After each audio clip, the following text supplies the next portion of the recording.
Aditi Agarwal. And I, Hemant Gupta, are your courteous host from now in this grand event, the Commerce Conclave 2014. Friends, we have CAPR Ramesh here, Chairman Deloitte. If we have any queries, we are free to ask, sir. Now, you'll be happy to note that apart from being the chairman of Deloitte and leading the country Deloitte practice in India, he's also one of the international partners. And what is of interest to a lot of you students, he's also one of the paper setters and examiners of the CA final examination. So you can also put your questions and get some technical know-how how the questions are set if you want to become a chartered accountant in life. So now is the time for question answer. So I request you to put your question, your name, school, then the question. A very good morning, sir. My name is Gaurav Kumar Aich. I'm from Sai National School. Sir, my question is, so according to you, what shall be the importance of FDI, the foreign direct investment, as you mentioned in your presentation, for the development of India and for the way ahead of India in the 2022? It's a fact that we cannot only develop by closing our doors for the foreign investors. So what shall be the consequences of the FDI? Thank you, Gaurav. I think, first of all, we have a huge need for investment. We need several lakh crores in every sector to invest. Our savings rate is around 35%, but that is a slow mechanism in terms of being able to pull up resources. If you look back in the 60s, the Jawaharlal Nehru policy was, since private sector could not invest, government stepped in and invested and created huge public sector companies, and which itself propelled the economy upward or forward. Now, if we have to outpace everybody, we need far more quick investments coming in, and that can only come from abroad. Today, there are no economic boundaries, there are only political boundaries. We are part of the world. So we can attract investment from outside India. We can also make investments outside India. Now, there are investments from outside India come in two types: foreign direct investment, foreign institutional investors. Foreign institutional investors invest in our stock market. When the stock market goes down, they take the money back. Foreign direct investment is foreign companies investing into India in building up infrastructure, manufacturing, education, and all those sectors. We need foreign direct investment. Many sectors you would have seen the transformation because of FDI, whether it's automobile. When in my days, there were only two cars, Ambassador and Premier. Today, there is no Ambassador, no Premier. You have a wide choice of cars, all because of foreign direct investment in the automobile sector. There has been foreign direct investment in the insurance sector. The number of insurance companies which have come up are numerous. It's coming up in healthcare sector. It's come up in the pharmaceutical sector. So the more foreign direct investment, the more we have not only access to funds, we have access to technology. And it means that we are to produce to global standards. And they can use India as a destination, not only to produce in India and use for the domestic market, they can use it for the export market. Any other question? Good morning, sir. Myself, Rajkishore Sahu.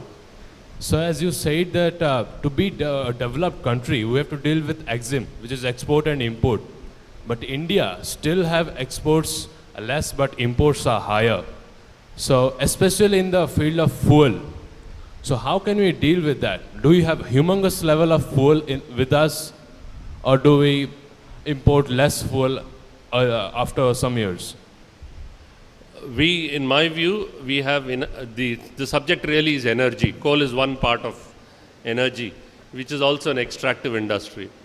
The reality is our production levels have been very poor in the coal sector. We have had issues of coal mine licensing, and that is till recently Supreme Court had brought the entire activity in certain states to a standstill, which affected mining itself in general. All we need is quality investment into the mining sector. We need high levels of productivity in the mining sector, and I am sure we can then be self-sufficient. But if you really look around, a country like China is acquiring mines across the world because they know the future will be the person who controls energy. If you control energy, like today Middle East controls oil, Middle East is booming. You see the riches in Middle East because they have oil, and the whole world needs oil. United States is now breaking the shackles of their dependence on Middle East, and that is one of the big changes which are happening. If we are able to break that shackle in terms of improving our productivity of coal, I think we will also be kings, and that's an important. Good morning, sir. I'm Navneet Dogra from Mothers Public School. Sir, you stated in your presentation that the value of rupees has been constantly falling down.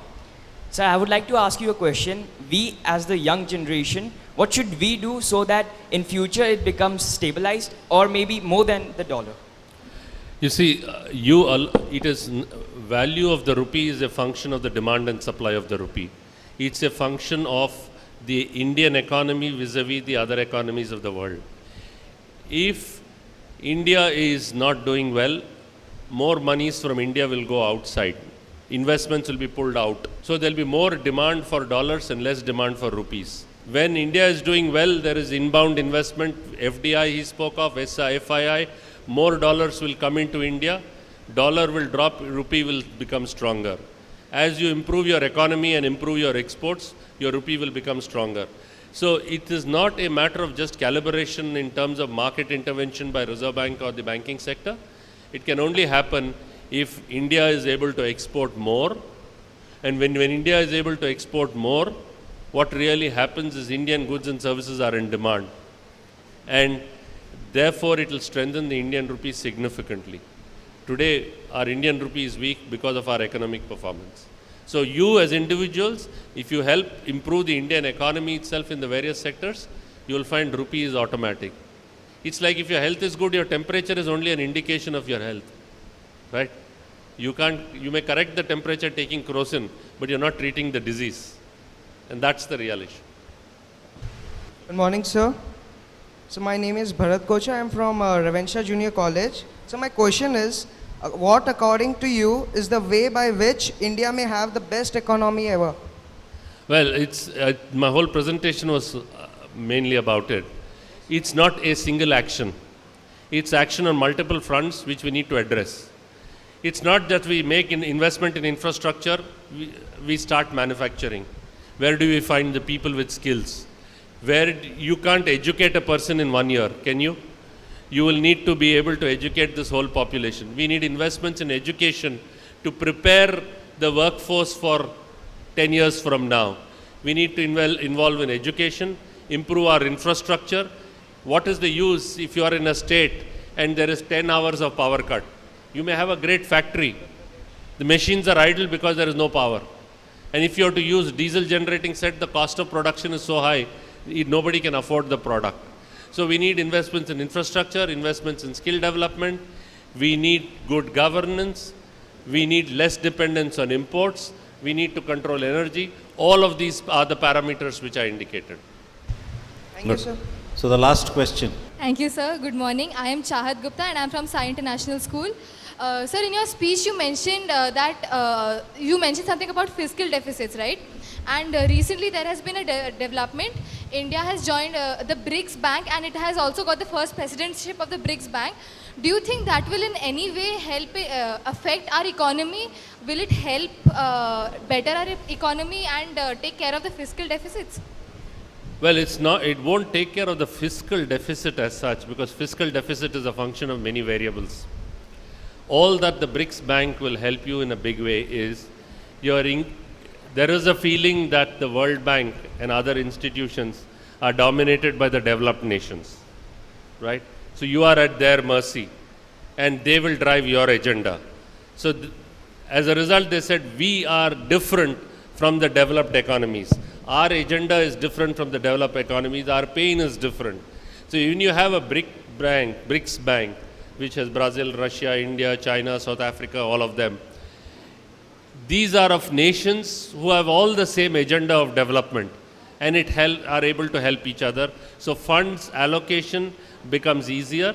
You are not forced to drive your agenda to match somebody in the Western world's agenda. That's one of the reasons. So it may not necessarily correct the fiscal deficit alone.